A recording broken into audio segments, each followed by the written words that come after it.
देश के औद्योगिक और सामाजिक विकास के लिए सड़क परिवहन बहुत महत्वपूर्ण है। सड़कों के सुविकसित नेटवर्क के निर्माण के लिए सरकार समयबद्ध तरीके से मिशन की तरह काम कर रही है।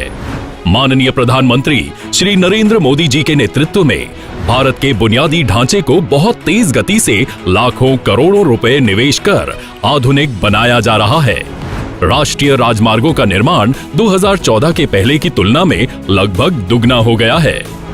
बुनियादी संरचना के विकास को और तेजी देते हुए राजस्थान की प्रगति का आलेख उन्नत करने वाली कुल 3,775 करोड़ रुपए निवेश मूल्य की और 219 किलोमीटर लंबी 4 परियोजनाओं का आज केंद्रीय सड़क और राजमार्ग मंत्री श्री नितिन गडकरी जी के शुभ कर कमलों द्वारा राष्ट्र के प्रति समर्पण हो रहा है। पहली परियोजना जो 90 किलोमीटर लंबी और 1,526 करोड़ रुपए निवेश मूल्य की है, जिसके अंतर्गत NH 48 पर किशनगढ़ से गुलाबपुरा सेक्शन का 6 लेनीकरण पूर्ण हो चुका है। इस परियोजना से अजमेर तथा भीलवाड़ा जिले के आर्थिक और सामाजिक विकास में गति मिलेगी। राष्ट्र के प्रति समर्पण होने वाली दूसरी 125 किलोमीटर लंबी तथा 2,090 करोड़ रुपए निवेश मूल्य की NH 48 पर गुलाबपुरा से चित्तौड़गढ़ सेक्शन के 6 लेनीकरण वाली परियोजना भी पूर्ण हो चुकी है, जिससे भीलवाड़ा और चित्तौड़गढ़ इन दोनों जिलों की उदयपुर, जयपुर और कोटा क्षेत्रों की आपसी कनेक्टिविटी को मजबूती मिलेगी। राष्ट्र के प्रति समर्पण होने वाली तीसरी परियोजना फतेहनगर में राष्ट्रीय राजमार्ग 162A पर 4 लेन ROB का निर्माण कार्य है। इस ROB के निर्माण से रेलवे क्रॉसिंग पर ट्रैफिक जाम की समस्या से छुटकारा मिलेगा। चौथी परियोजना मंडरायल में चंबल नदी पर हाई लेवल ब्रिज मय अप्रोच का निर्माण CRIF के तहत करवाया गया है। इस पुल के बने जाने से राजस्थान में मंडरायल, करौली तथा मध्य प्रदेश में सबलगढ़ के बीच सदाबहार कनेक्टिविटी बनी रहेगी।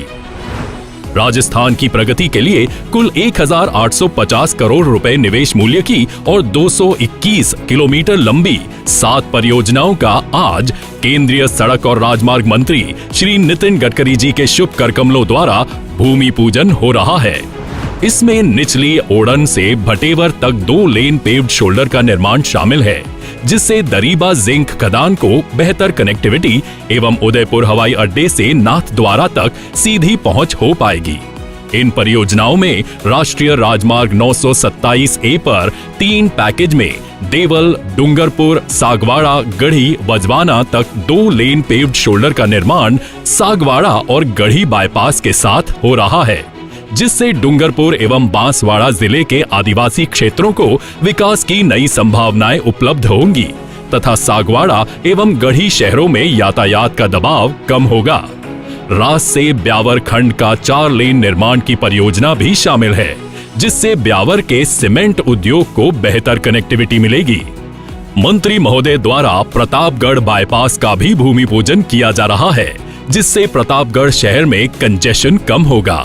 7वीं परियोजना ब्यावर गोमती से बाघाना से मादा की बस्ती खंड का 4 लेन निर्माण कार्य है, जिसमें टॉडगढ़ सैंक्चुरी के वन्य जीवों के विचरण की सुगमता को ध्यान में रखते हुए 13 एनिमल अंडरपास का निर्माण किया जा रहा है। राजस्थान के प्रगति के नए आयाम देती इन सभी परियोजनाओं से यात्रा के समय में कटौती होगी और ईंधन की बचत होगी। प्रदेश के बेहतर कनेक्टिविटी, सुविधा और आर्थिक विकास को बल मिलेगा। चित्तौड़गढ़ किला और अन्य आसपास के स्थलों के पर्यटन में वृद्धि आएगी तथा व्यापार और उद्यमी लाभान्वित होंगे। प्रधानमंत्री श्री नरेंद्र मोदी जी का राष्ट्रीय गति शक्ति प्लान न केवल बुनियादी ढांचे की नींव रख रहा है, बल्कि देश की समग्र अर्थव्यवस्था का मार्ग प्रशस्त कर रहा है। इसी का नतीजा है कि राजस्थान भी विकास के पथ पर तेजी से आगे बढ़ रहा है। केंद्रीय मंत्री श्री नितिन गडकरी जी द्वारा दी गई इन परियोजनाओं की सौगात खुशहाल राजस्थानी की परिकल्पना को साकार करेगी।